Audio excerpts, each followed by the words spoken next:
On this week's episode of The Smoke Break, we talk with friend of the pod, Liz Markwood, about the importance of reaching out and taking an active part in managing our mental health. We also discuss healing from our childhoods while trying to maintain our family connections. Episodes release on all platforms Mondays at 6 p.m. And welcome to The Smoke Break. We're here every Sunday from 9 to 10 a.m. on Shady Pines Radio, as well as Pretty Dope Experience Radio. I'm your host, your old pal Zane, here with Zoe Schwartz. Hello. Liz Markwood. Hi there. And Taylor Barrett. What's up? All right, he's back. We're back. And let's do it. I'm excited. Before we actually start this off, I did want to make a real quick announcement. We are finally going to do our first live in-person event. Yay. What? That was news to you. That's so exciting. Yeah. Is this breaking news? Yeah. Did you see that real reaction? We got it. That was real time. That was a reaction video. Exciting.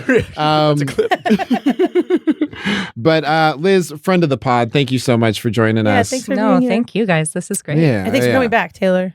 Yeah. No problem. I love being here. Yeah, absolutely.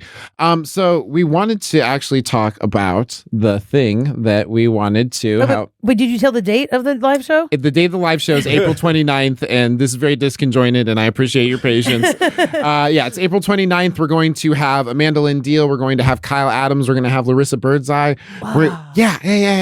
It's going to be fucking dope. And we're also going to have Jasmine Nothing from Telltales. So it's really, it's a stacked lineup. That's a lineup. It's a stacked lineup. And it's Where is it going to be? Haymaker. It's going to be at Haymaker.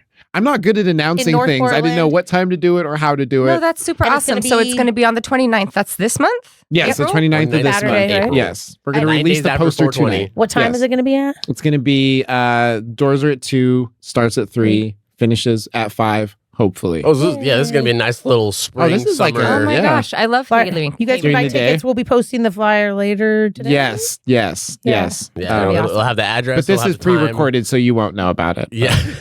Yeah, it's fine. It's fine. Okay, good. We talked about it. We did. Okay. Welcome to the show. And then the other thing we were going to talk about? The other thing that we were going to talk about that I was trying talk to about- fish out of you folks is the Reaching difficulty of, thank you, Taylor. After I looked at my phone, reaching out. I was going to say it anyway, but Reaching out. It's reaching out for help is something that I find extremely difficult. It's something that I can do sometimes, but I think when I really need it, I have the hardest time doing it. I think And that's that's- a theme. When you really need to do it Yeah. is when you really need to do it. Yeah. I think there's a lot of reasons you can convince yourself you might not need to do it too. Yeah. Yep. Yeah. Like what would one of your reasons be for that? The reasons that I've talked myself out of asking for help is, maybe this will pass quickly, quicker than it did last time. Maybe I'm just being dramatic. Maybe I'm being a hypochondriac. So you minimize it a lot. Yeah, I'll minimize my experience, or I'll minimize the potential help that I could get, especially by going through things like therapy. Therapy is just notoriously difficult to navigate, to start, to restart, to get a new therapist, go to new places. Is always just a uphill battle, and it's really easy to be like, well, that would cause me more stress than just sitting here and dealing with it sometimes. And even though that's the wrong answer, there can be a level of difficulty that you have to acknowledge going into seeking help sometimes, but it's still something worth doing. I think that's completely relatable. And I think for me, sometimes I really let the perfect become the enemy of the good, right? So say I do need to restart therapy, restart medicine, who knows what, but it seems insurmountable. Maybe reaching out looks like just calling my friends and letting them know, oh, I'm struggling right now. Exactly. Yeah. So taking the smaller step, taking any step is really important. Yeah, definitely. Then that can lead to the bigger answers. Like talking to my mom and my siblings about it led me to finding out my siblings were going to Columbia River Mental Health. I started going to Columbia River Mental Health. So those smaller steps can lead to the bigger solutions too. Yeah, totally. Sure. Yeah. And it's like a precursor, like we were talking about, like if you let people know ahead of time, like if you're starting to feel like you're struggling and you mention it to somebody, then ideally like they're going to check in on you in like a month and then say you didn't do that. And then in a month you're too depressed to reach out. It's like a buffer for you. Like you're. Yeah. It's kind of like, it creates like an accountability for if I have said out loud that I'm struggling, then like I'm holding myself and my emotions like accountable. Like, okay, if people know that I'm hurting, it's more than me hurting and knowing it, but not knowing how to communicate it. Like, Absolutely. I think it also is really important just to acknowledge how much everybody does care, how much people really do care about you. And I know we've all lost someone over the past couple of years. that we think to ourselves, oh my gosh, I really wish I had known they were struggling. Yeah. Yeah. And just knowing that you are also one of those people that you have friends who are going to think to themselves, oh no, I wish I had known they were struggling. I would have brought a casserole or whatever your version of showing someone that you care. It's definitely casserole. Soup. Casserole. Yeah. Or cinnamon rolls for me. Cinnamon rolls? Okay. Sure. Yeah. So we're all bad with feelings, but really like cooking and but eating. great with food. Okay. Cheers. Just checking. Let's order some Philly cheesesteaks and stay in tonight. That's my love language. That sounds like a great way to be sad is Philly cheesesteaks and cheesesteaks and video games. Yeah. It's a pretty good I've been sad after eating a Philly cheesesteak. You try to frown eating a Philly cheesesteak. It's very difficult, mostly because your mouth's full of Philly cheesesteak. But the heartburn, a little bit different later. You can deal with that later. So, Zoe, what makes reaching out difficult for you? I don't know. Sometimes, something I've been thinking that made me just think about right now is like, I feel like sometimes when I want to reach out, it's like something that I feel like I don't know. This just made me think like, when you like want to talk about something, but maybe it's something that you've already talked to death and you're like, I feel like I need to talk about this, but I almost feel like I need to not talk about it. I've been having that come up lately where it's like I want to reach out, but I'm also like, maybe I need to just sit with this. So that doesn't exactly answer that question. But I like that you bring that up because that's something that like I've like struggled with is like being like, I feel like I'm putting all of this on one person. And I feel like the solution to that for me is to like put it on a bunch of people. Yeah. Like, but I mean that in the most positive way is that like, if I'm being like, this is happening, this is all to one person, like that can be overwhelming. But if I'm like, hey, I'm kind of dealing with this, I'm kind of dealing with this, I'm kind of dealing with this, it's like it's sharing it and it's almost distributing, like the weight, amongst the community instead of putting it all on one person. Cause I feel like that's when it gets overwhelming is when you're just like, hey, you have to be my everything at all times for all things. It's just I think it sounds like you're just using your resources effectively too. Like there's definitely things that like certain friends are going to be able to help guide you through that other friends are going to be bad at and vice versa. Yeah. Like one friend might be able to help guide you through interpersonal conflict. Another one might be able to help guide you through the emotions that come after that. And those two might be bad at the ones that they didn't do, but it's a good thing you have both those people and distributing that weight is, I don't think that's a negative thing at all. No, I think that's super important to be effective in choosing the people that you reach out to. You are going to be disappointed every time if you look to get a hug from someone that has no arms. Yeah. So that's a hardcore analogy. I fuck with that. So pick the people who are able to give you what you need. Yeah. Because you set yourself up to feel let down, right? Wow. I mean, you can, but if you count on people that like have consistently not been there for you, like you keep expecting people that haven't showed up for you to show up. But it makes sense to me, like what you were saying is like we're accountable to like maintain the support system that we ask for, that we need by being mindful of how much we put on one person. Yeah, sure. Being mindful of like how we let the people know how to show up for us, showing up for them when we have the resources, right? Like all of those things play into having a secure network. So when you do need the support, it's there, right? Yeah, absolutely. And it's very much a part, for me at least, it's a part of being honest with myself, right? Yeah. Having to say to someone, I am struggling. Totally. And knowing that when they check in with me the next time, they're going to want to know what I've been doing to try to make that better. Yeah. So it's honesty. Yeah. Well, something that I had seen that I kind of appreciated is just like, the first 2 times we can talk about problems, the third time we need to talk about solutions. And I'm like, I like that too. Yeah. I can listen to the same problem 2 times, but third time is not a charm. It actually gets a lot less charming a lot more times it happens. Well, and that's kind of what I was saying about how like I want to reach out, but sometimes I'm like, is it constructive for me to complain about the same thing again, or is it sort of like keeping that groove, like making the like? But that's what I like, where it's like reach out to someone who knows you and knows like, hey, I kind of overthink about things sometimes, so maybe it's time to like ask her what this, let's talk about it. But let's talk about how I can get past it versus what sucks about it. Still, I think it's also important. For trauma survivors, especially, you do need to tell the same story over and over and over again. That's a good point. And that's when you need to seek a group. You need to seek therapy. Yeah. You need to seek something outside your friend group, because you're right. A friend can hear it once or twice, and then they want you to fix it. Yeah. They're kind of done. But a group session or therapy or something like that, that's where you are able to tell that story. 20, 30, 40 times. If Yeah. you That's a need good to. point. Yeah. a Have really good you had any experience or success with group therapy? No. However, I mentioned group because it is accessible. It is. When I do need a more financially accessible option, I usually do 12-step stuff. Yeah. So like that's kind of like a group scenario. Totally. Yeah.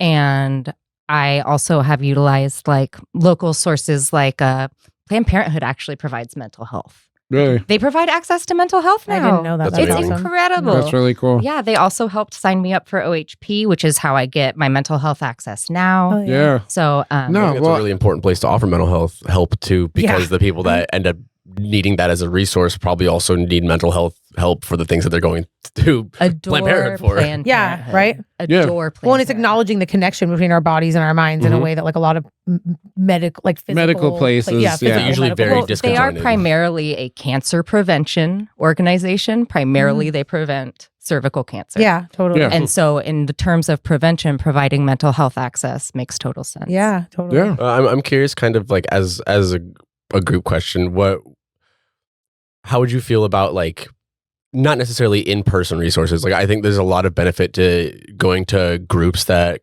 like other trauma survivors of similar events that like on Reddit or just Facebook groups or things like that I think could be really cathartic for a lot of people. And I wonder if anybody has any experience with that. Well, I know I don't look it, but I'm a little older than you are. No, but yeah, absolutely. When I was younger, in the days of like the message boards online, I guess those are probably still a thing. Yes. Oh, That's my the bad. thing. The threads, especially with the websites that I mentioned, like Reddit, are very, very popular. And there's kind of a group for everything down to like video game. Like if this is your favorite video game character, you can just go follow a thread for just this video game character, or as broad as everybody with ADHD can follow a group. And there's 500,000 people in it all talking about their experience with ADHD. It's very broad and very beneficial. Okay, I think. that sounds incredible. It's pretty cool. Yeah, well, it sounds like there's enough like anonymity to it, you know, where it's like maybe something like a Facebook group, you have like a certain amount of people who are friends that are like lines of, you know, like, hey, I want to share about this experience, but I want everybody, you know what I mean? Like everybody who I know in my immediate vicinity to like know this story.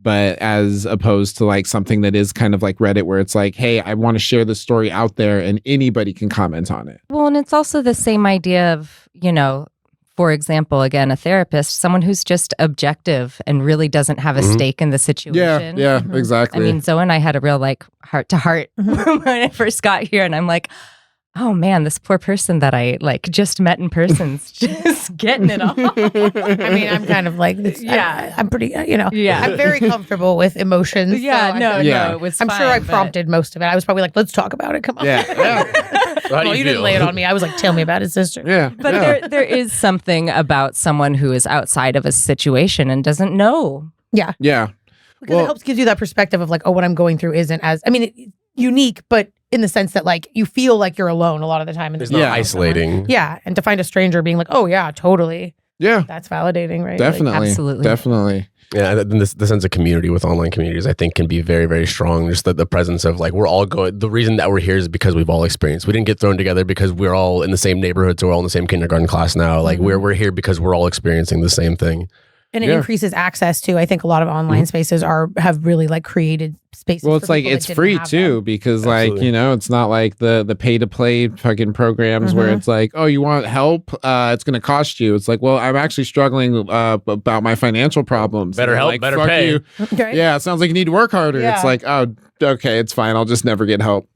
Okay, awesome. Well, we're going to take a real quick commercial break and we'll be right back with the smoke break. We're here every Sunday from 9 to 10 a.m. on Shady Pines Radio, as well as Pretty Dope Experience Radio. All right, so we're going to talk about relating to family as an adult. That's a hard one for me because I feel like I just hold on to my idea of who somebody is in a moment and then just believe that they're that person for forever. That's how I feel like my family treats me. So that's interesting. Oh, okay. Well, I guess one of us is the toxic part of this question. No, I just think that's a pattern though, probably. No, in I think families. so. I think so. I think a lot of times, I think we do that with people, but it's even harder to do it with family because we've known them for so long.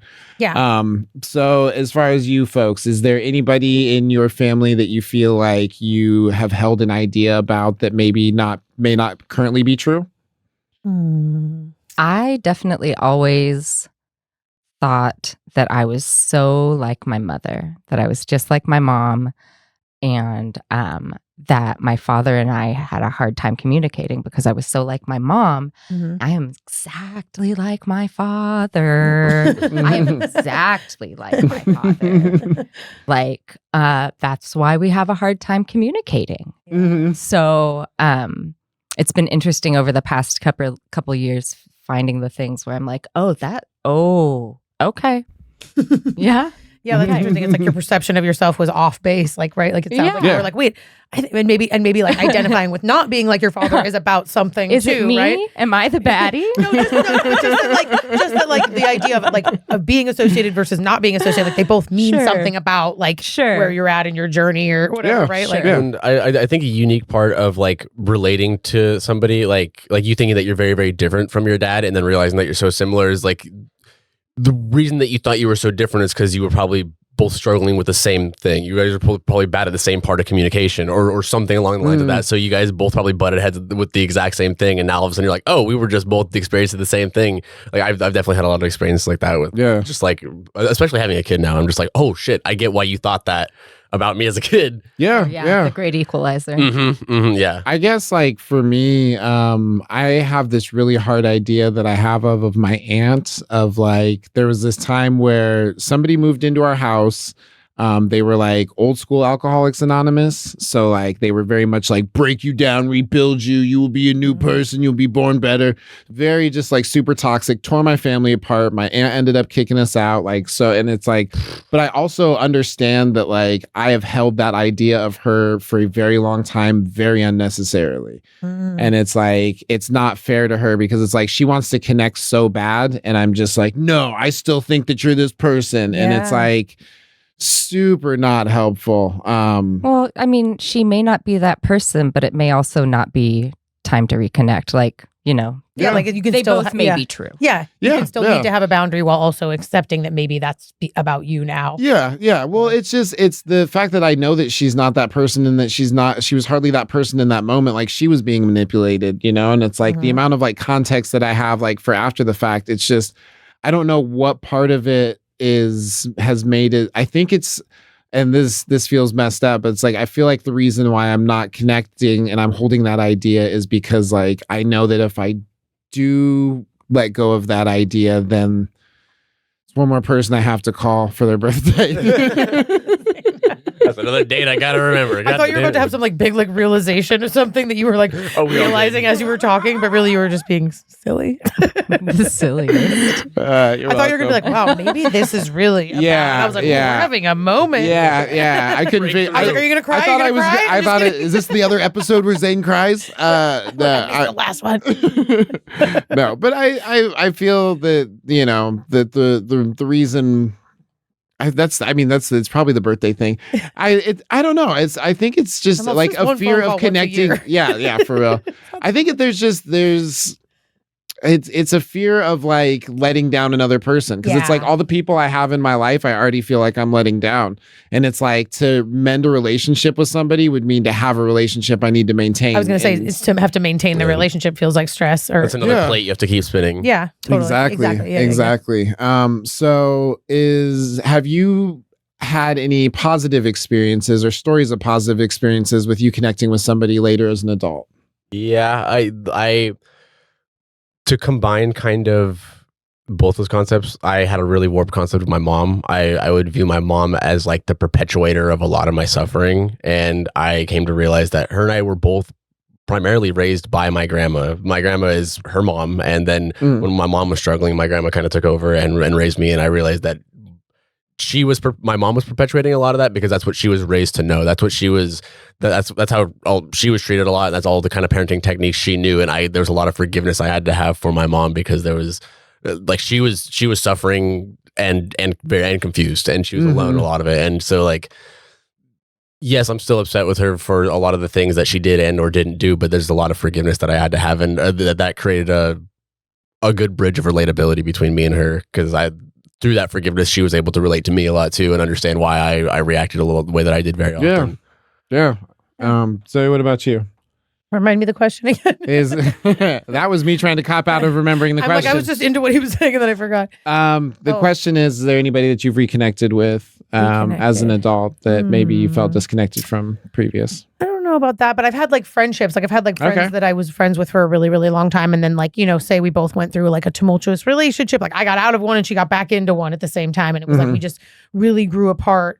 And like I'm actually going to go hang out with her this weekend. She doesn't listen to the podcast, so it doesn't matter. And now she will. I'm going to make her she has to listen, but she wouldn't care anyway if I talked about it. But yeah, we had this period of time where we were really distant, and because of like something she was going through that was like really juxtaposed with something I was going through, and I'd like lived in her partner's house right before this. It was like double things, And yeah, we didn't talk for a long time, but then we reconnected, and it was kind of like the time. It just I don't know. We didn't necessarily really even have to talk about everything, but it was kind of like, just knowing that like we probably just needed that space, and like because we were going through something so different, we just couldn't have the compassion for each other. But it was like the most separate I felt from her in like the 20 or something 25 years I've known her. But we're back to where we were before now, and it was kind of just like we just needed some time to be out. Yeah, I don't know, but yeah, definitely. And I don't know if I answered the question, but I mean that's definitely similar where it's just like. You had to go through levels of acceptance and like different lifestyles for a little bit before you could kind of come together and like effectively rekindle what you guys had. Yeah. But I'm glad that I did there were moments where I was catastrophizing about it. That's the thing I know that I think sometimes when we separate from people that we love or that we've known for a long time, it's like, this is it. Like, we're not connecting now. This is the longest we haven't connected for. They fucking bailed on the friendship. Like, I can't believe, and I did have a couple moments like that. I can't believe this is coming between us. But I like in my heart should have known, like, this person is my like family pretty much. You know what I mean? Yeah. So we came back together and everything's fine now and we can talk about it and it's fine. So yeah, I think it's just like honoring that sometimes space is what a relationship needs, and it doesn't mean that the relationship is doomed. Yeah. And there's growth happening in that space. Exactly. And she's in a different place. She's still in the relationship, but she's totally in a different place than she was in it. And we can talk about it differently now, even though she's still in it and I'm still out of the one I was in, so. Yeah. I think the most important thing is that for each party involved, the relationship is paramount.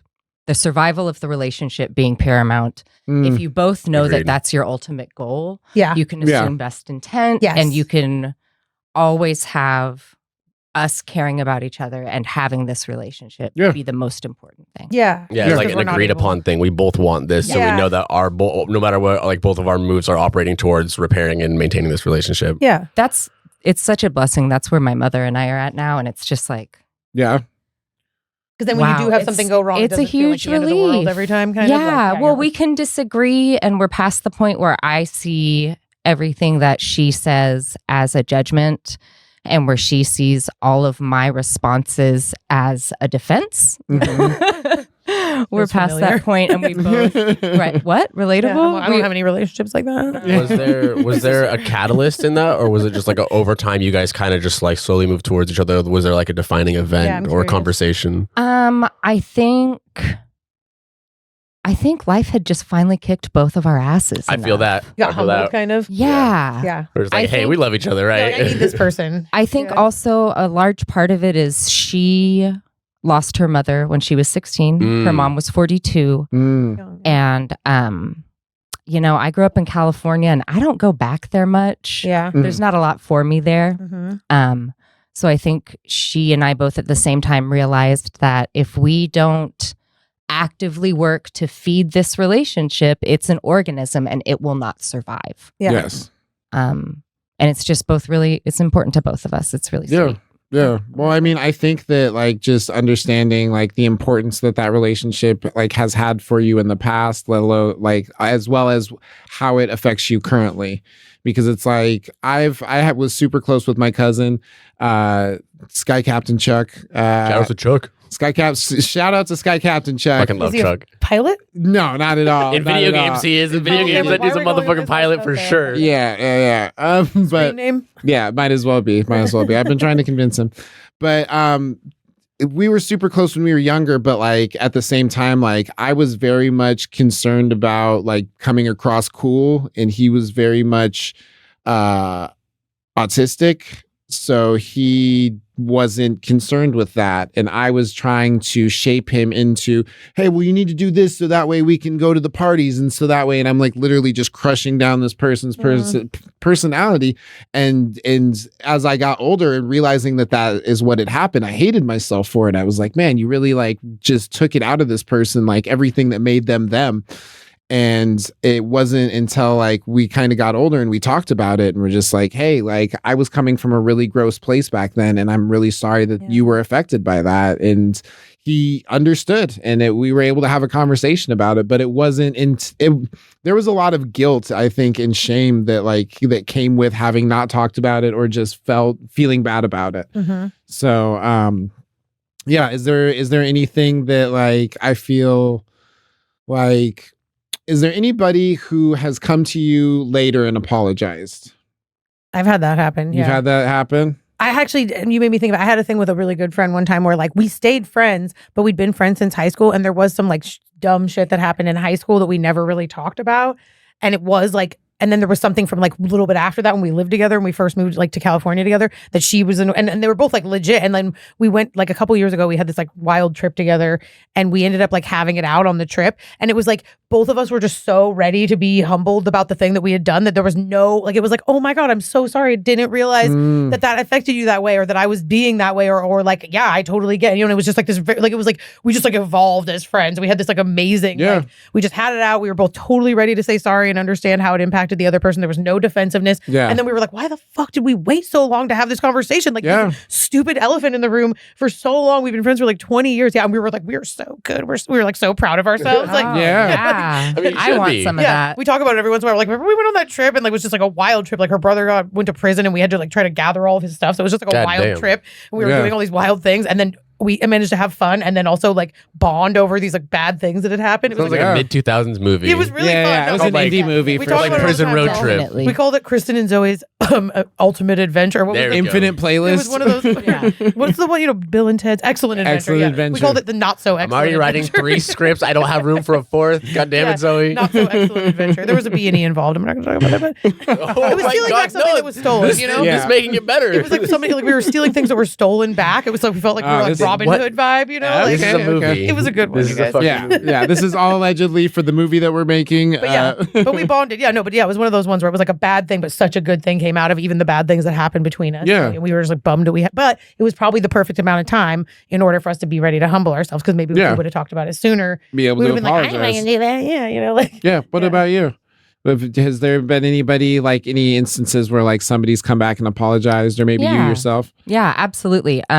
I used to work in restaurants. And so a lot of the people that I used to work with are now in recovery. Nice. And yeah. Some of them are just still in restaurants. Some of them are still in restaurants. Some of them are in recovery. Shout out Ben's Friends. Actually, Ben's Friends is a great group for people who are working in the service industry who are in recovery. That's super a good cool. Resource. Yeah, that is really good. I can imagine how hard that would be. Yeah. Just because there's Coke is everywhere. Everywhere. Everywhere. It's crazy. Everywhere. Yeah. And now Coke is like I feel like it's made a resurgence almost. Like it's brutal. But so I've had a lot of folks. What is that? Step 4? Step 9? I don't know. I'm not familiar with the steps. There's a step where you apologize to people. Yeah. And so I've had a number of folks reach out.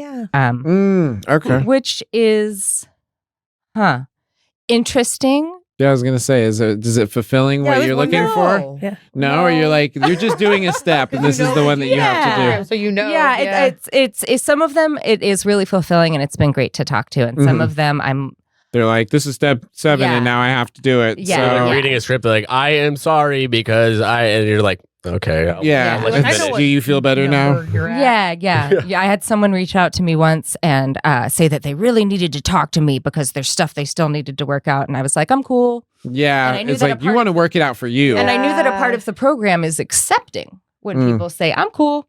And she's like, well, then I'm going to write you a letter. What's your address? All you're doing is I was like, none of this is to diminish the importance of that step. There is an importance of the apology step. It should just actually be an apology. Thank you. Which I doesn't expect I believe a response, in the steps and step work, but Yeah, because part of like giving an apology or taking an apology is not having the response, or is it that you don't have to get the response you want? Like, is that part of you it? don't have to hear it's okay. You're doing it because you want to apologize for something. Right. Yeah. And if someone says, I don't really want to hear that, you go, well, sounds good. That's Have a fair. lovely life. I respect your You're like, autonomy. I'll find somebody else that I fucked over. No, I'm just kidding. I'm just going to keep going down my list. Zoe. Like Don't worry, it's I an did a lot. episode of that Earl show. All right. Well, we are going to take a real quick commercial break. We are here every Sunday from 9 to 10 a.m. on Shady Pines Radio, as well as Pretty Dope Experience Radio. And welcome back to the smoke break. On this section, we're actually going to talk about, this has been chaos.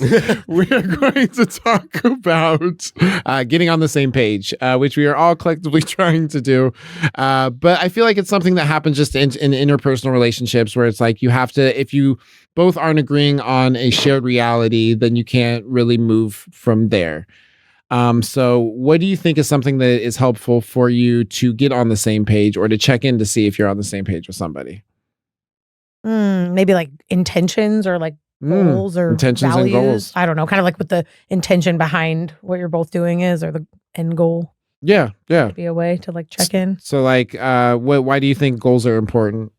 Well, I think like if you're doing something and you realize you don't have the same goal as the other person, then you're probably not going to be like, sometimes you might not realize you're on the same page because you didn't have a conversation about what the end goal was, or what the end value that you're trying to achieve. You'd be arguing about two totally different things. When he was arguing about dishes, when he was arguing about laundry, you're just saying the word clean, and you're like, now we're talking about totally different things. Yeah. So communication is a huge part of being on the same page, because you have to be saying the same thing and understanding the same thing, right? Yeah. I feel like for me, a big part of it is checking in before I start the getting on the same page with what I actually want. Oh yeah. There you go. Get on the same page with yourself. Come on. I have so often erred on starting the check-in, and then I'm halfway through it and I'm thinking, oh, I don't even know what I really want in this situation. Yeah. That's a good So point. knowing where I even stand before coming in and having a discussion is really helpful.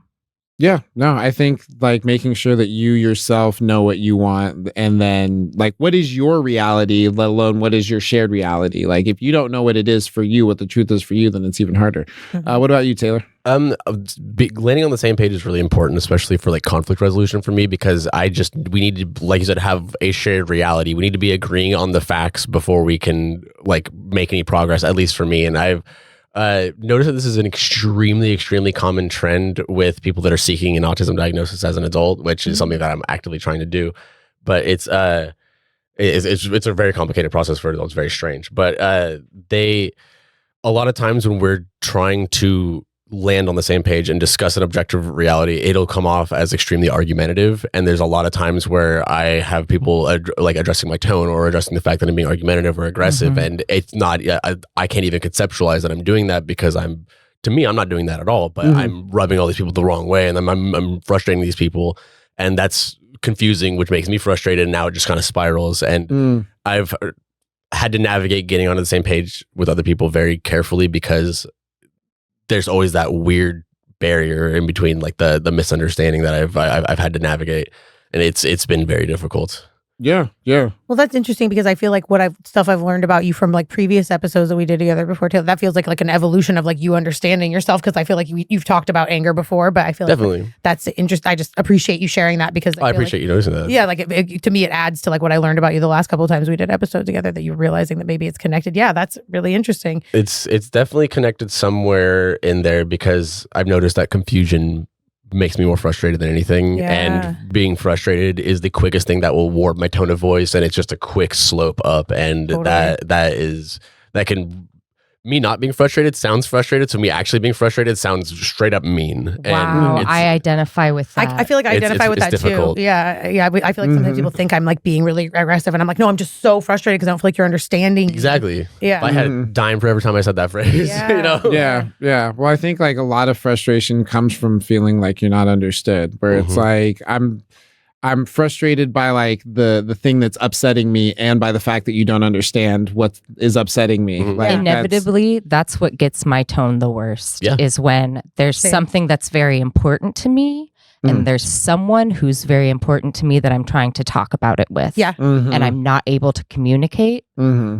Oh, And it very often feels like derailment to me, where it goes over here, and now I have to pull back, and I spend this energy to pull this back just to get back to the main conversation, and now we have to spend more energy to actually solve this thing again. Yeah. And somebody told me I do this thing where I'll go a lot, like and it's because I feel how you guys are describing, but they're like, it's so rude. And I'm like, I'm literally rolling my eyes because I just feel so frustrated that you're not hearing me. It's like not to be disrespectful, and then it's like, and then you're having a massive. Well, and I think something that like I've heard you say before is like now we're talking about like I brought up A, but then like now we're talking about B, and A is no longer a problem. You know what I mean? And like that's something that like fucking frustrates me is like when I brought up this and it's just like, well, you did this, and it's just like, okay, what about my thing? Because like I'll address your thing over here, but now my thing never gets talked about. And it's like it's like I'm not perfect either, but the thing that came up right now was my thing. And solving B doesn't solve A. It just solves B. Now we still have to go back and clean up A. Yeah, like I'm not willing to. It's not like I'm not willing to admit that I'm part of the conflict, but I need you to address the thing that just happened so I can emotionally feel safe again.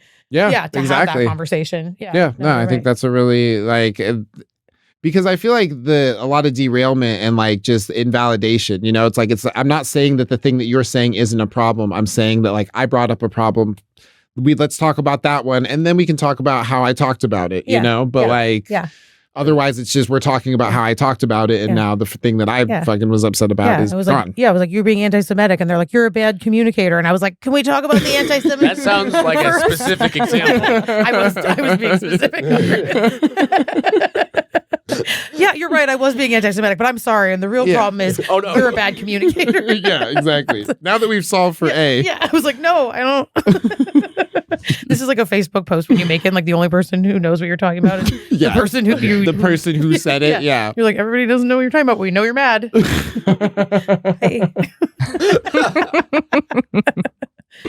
They just close their laptop. They're just like, I don't want to watch this anymore. I'm not topic. Oh yeah, getting on the same page. As I was about to check my page, I was just like, so I don't think I got like just a specific answer, but like, what's something that helps you get on the same page as somebody? Somebody have something for that?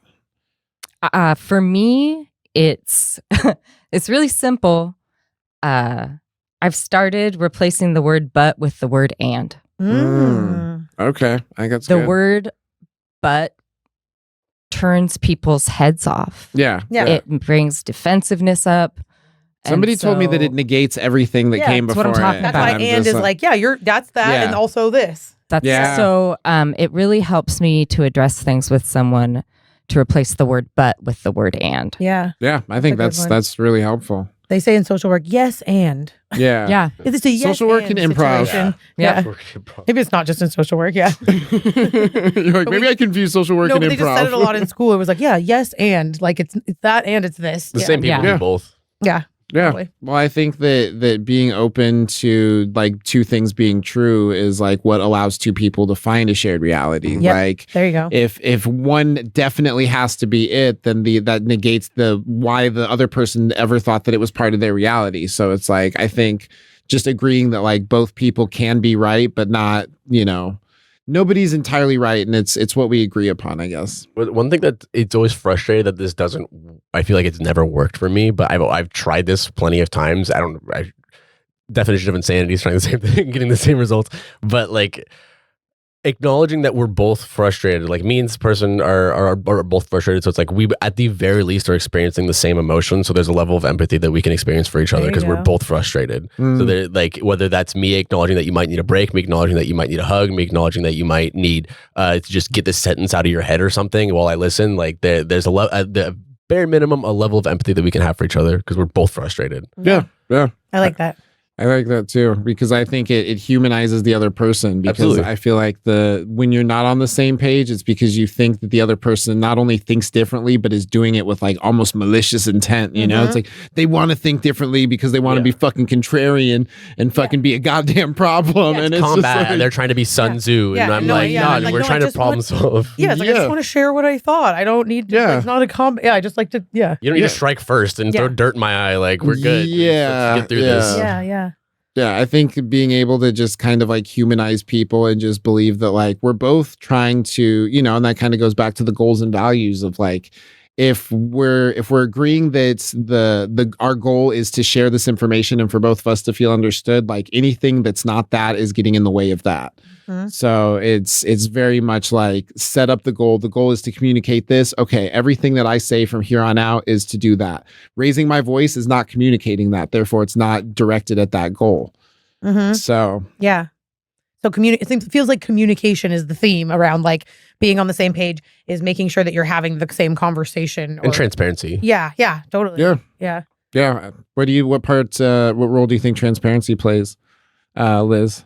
Oh my gosh. For me, I really rely on people to be honest with me about what they want and what they need. I have a really hard time like reading underneath what's said. I don't know if I'm neurodivergent or not, but that's never been a skill of mine. And so because I rely on that from others, I am very forthright. Like if I'm having a bad day, I'm going to show up to work and say, hey, just so you guys know, I'm having a bad day. Yeah. It's not you, it's me. I'm just going to keep to myself today.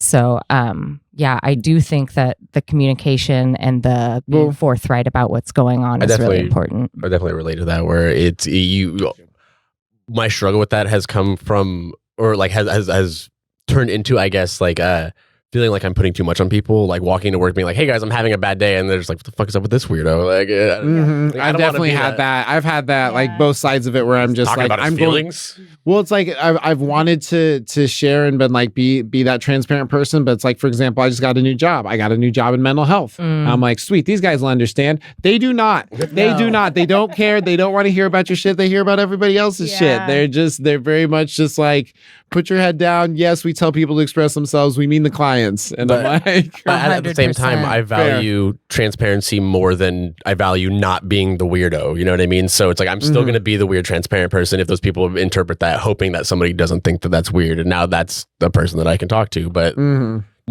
despite knowing that most people would think it's weird, I'd rather be transparent about it and not keep people guessing. And Zane, I think that really does speak to that. It is an unfortunate experience, but it speaks to what we were discussing and reaching out like, oops, these aren't my people to talk about that with. Exactly. Or these people don't have the bandwidth for like this. Sure. Yeah, exactly. Whether exactly. They should or shouldn't, they might not. Yeah. Yeah, exactly. And I think that like, even, like Taylor kind of said, is like, okay, these aren't my people for this purpose, like reaching out to the wrong people has 100% of the time led me in the direction of the right people. Like I needed to say I'm having a bad day to the wrong person, so that way I knew who the right person was and what that safety felt like.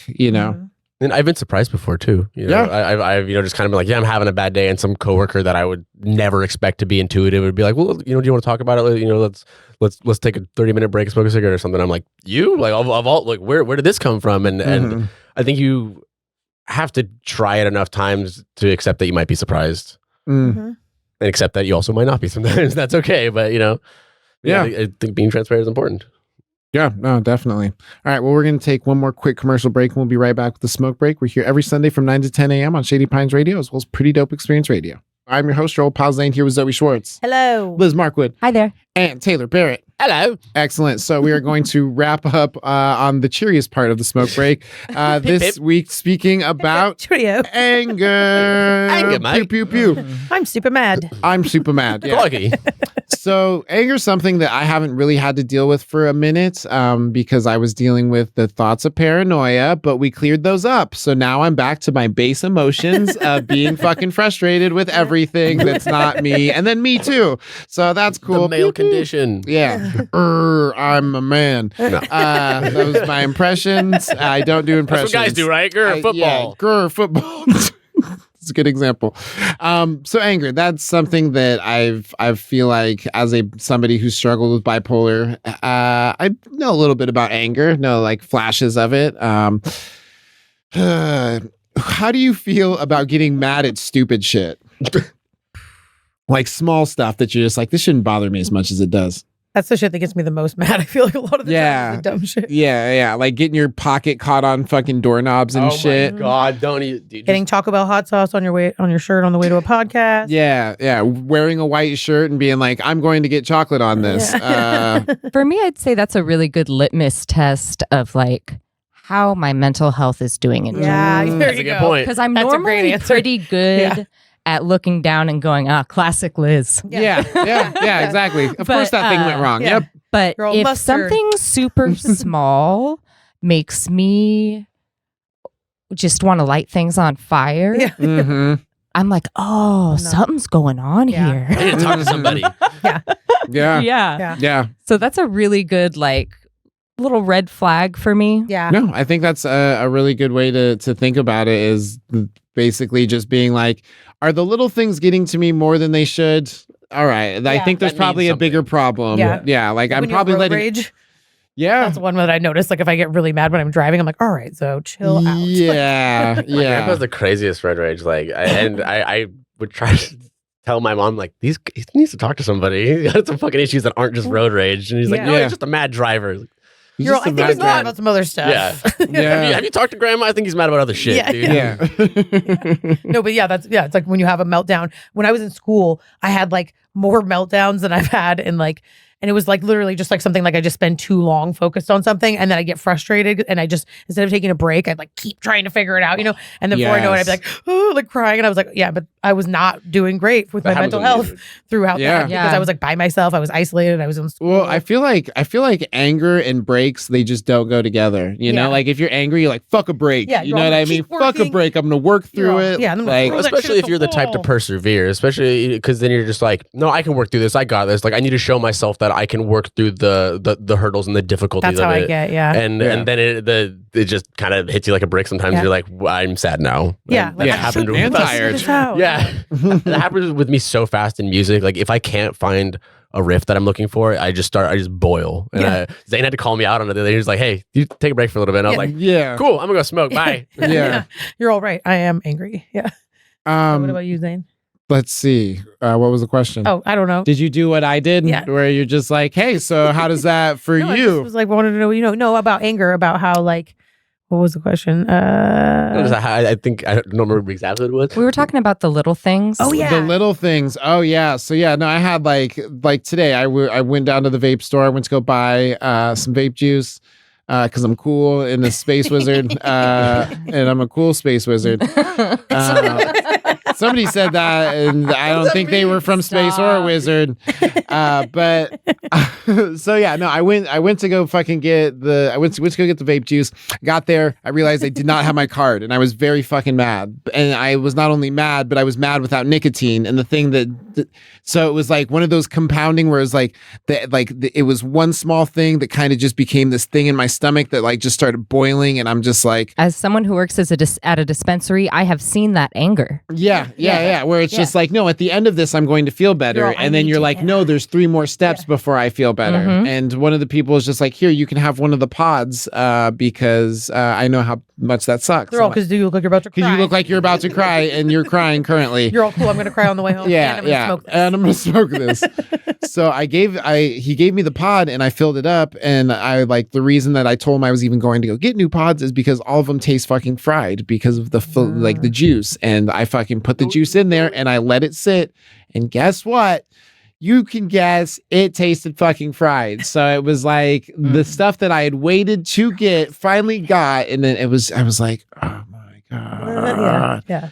And so, yeah, it's kind of just been like that all day today, where it's just like tiny little things have been happening, but I feel that anger welling up. And it's like, for me, it's kind of a good thing because it's like before I was so wrapped up in paranoia, I didn't have time to get angry over stupid shit.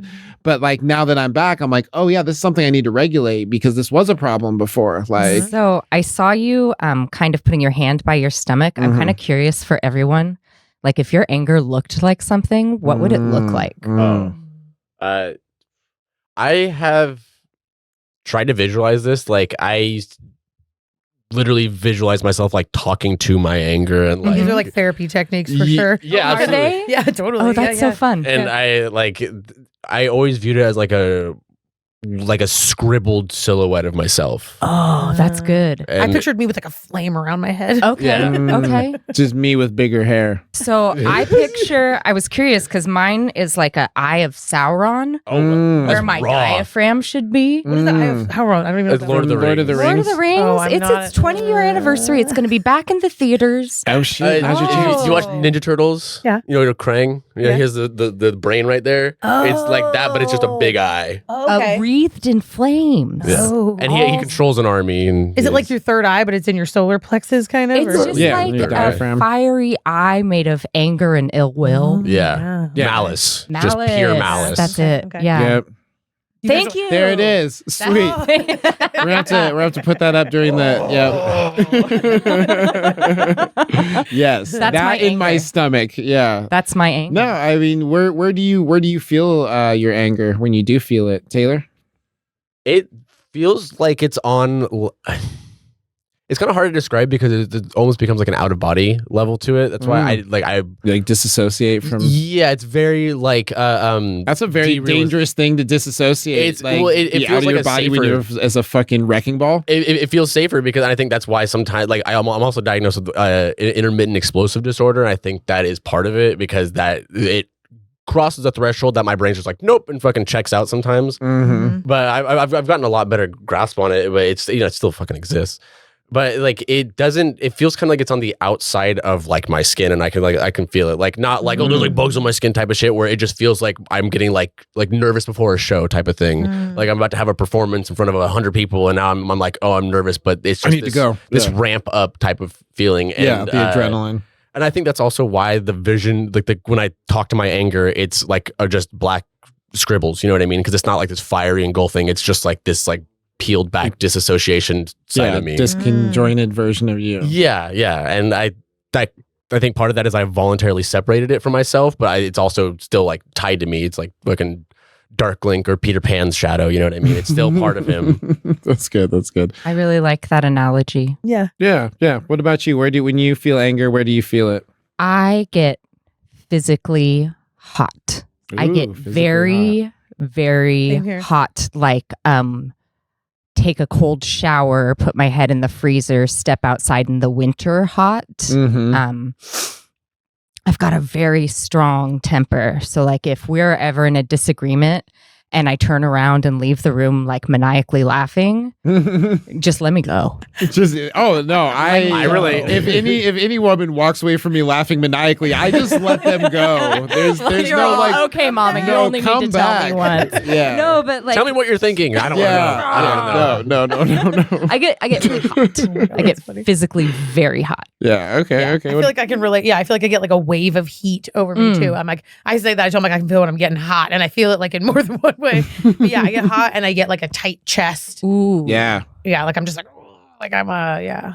Yeah, mine I feel like is very much in my chest where I'm just like I can feel it and it just kind of like it's almost like it stacks, you know, like little Tetris blocks where they lock into place and one just falls down. Like they're slowly falling down and I'm like I might be able to make it fit. Fuck, didn't make it fit. Oh, now it's stacking up fast. It's, And like something needs to clear Yeah. quick, or else. it's Girl, gonna I need hit a the long top. one with I need a long T. yeah, long time.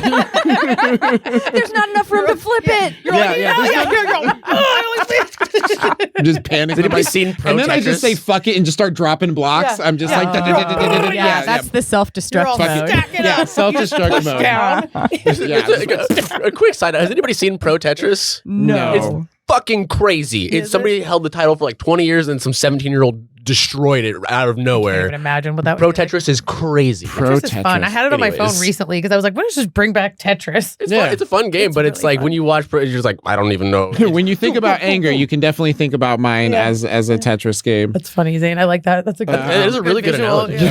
yeah. It's definitely what it feels like. Where I'm Girl, just like just gonna fuck it, press down. yep, fuck it, hold down. Especially that part of it. Let's just lean in. Yeah. Just the giving up. You're all, I already had two L's that didn't fit. Hold it down. Yep. Oh, now I get a square. Three long my ones in a row and you're goodness. done. So with anger, what helps bring you out of anger? I have to physically remove myself. Oh, okay. Yeah, I do too. A lot of the time. Yeah. Physically remove yourself. So you like, does that mean like from the room? Does that mean from the building? Does that mean Both. Typically, it takes me from the person? Yeah, it happens. So again, I work at a pretty well-known dispensary. It's known for its deals, and I work at its most central location, and we get all sorts in there. And it just happened. The best and worst people. That's what I'm talking about. All the people. That's what I'm talking about. And yesterday there was an incident where I got so angry that I just tucked my tip jar away and said, "I'll be right back," and took a walk. I took a 10-minute walk to save my job. Yeah. Mm-hmm. And my boss knew what I was doing, and she was like, "Great. Mm-hmm. Liz is going to keep her job today."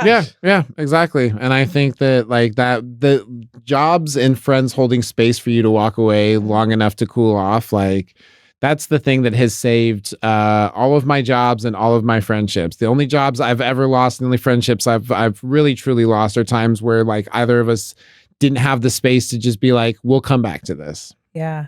That's powerful. Well, and it sounds like you probably have a relationship with your boss where like they know that that's something you might need every once in a while. Shout out Marcy. Yeah, but that's part of that's part of you like maintaining your support system is like communicating with the people. Hey, sometimes when I'm losing it, if I walk out, that means I'm avoiding, and then they can respect that and see that you're managing your shit better in that moment. Yes, this is the lesser of two evils. Yeah. But that's part of like having a boss that you can talk to about that, or that you feel comfortable expressing. Like sometimes I might need this. Yeah. What about for you, Taylor? It doesn't feel like there's a specific action or thing that I can do or something that can happen. Like once that threshold's crossed, I think it's partially because of my diagnosis. It's kind of just like I have to wait for that feeling, the scribbles to not be big enough and loud enough to overshadow my actual consciousness. I have to kind of feel like I'm back in my body. And there's a lot of techniques to do that. Like name 3 things that you can see, name 3 things you can smell, touch 3 things. And there's 5, 4, 3, 2, 1. Yeah. Exactly. Yeah. There's a lot of techniques to get back into your body, and that will help. But it's a whole process of like there has to be room for me to get back into my body because this thing isn't overpowering it. And it can almost feel like I'm being puppeted sometimes. It's very frustrating. But there's a level of like consciousness and self-awareness that I have to have towards it, and it's a lot of work. Yeah, I just learned about this. Well, I like knew about it, but I just like went through the whole criteria of that diagnosis yesterday for like my own reasons. And so intermittent explosive disorder. So it's just interesting that you brought that up, because I literally just was learning. Like, I mean, I knew of it, but I was specifically learning about it for my job the other day. Yeah, and I was like, oh, it's just interesting that. So now I know more about it than I did the other day. I think a lot of males should get tested. I just punch drywall, I just break mirrors, I just throw shit. And it's like, bro, go fucking talk to somebody, man. You need to. So you do it. You should stop. Yeah. I just do that. I just break things. And it's like either you have enough money to be able to replace the things and think that that's not a problem because it's a financial thing, or you don't see this as a problem because that's just what guys do. Both of those things are issues. And that's fucking crazy. Agreed. All right. Well, dope. Thank you both so much for joining us on this episode of Smoke Break. Thank you guys for having me. Really, absolutely. I appreciate it. No. No, thank you. Well, thank you more. I was talking to Jimbo, and he said that you two were watching the show, and you would like pause it and then be like, yeah, and then this is what. And I was like, the fact that like anybody even watches this show like blows my mind. So the fact that somebody's watching it and like learning along and like commenting on all the stuff, like it genuinely means a lot. So thank you so much for joining us. And shout out Jimbo and Birdie Lee. Yeah, thank you, Cross the Street crew. That has been the Smoke Break. We're here every Sunday from 9 to 10 a.m. on Shady Pines Radio. I've been your host, your old pal Zane, here with Zoe Schwartz. Thanks for being here, guys. Liz Markwood. Thanks so much. And Taylor Barrett. Peace out. Later, players.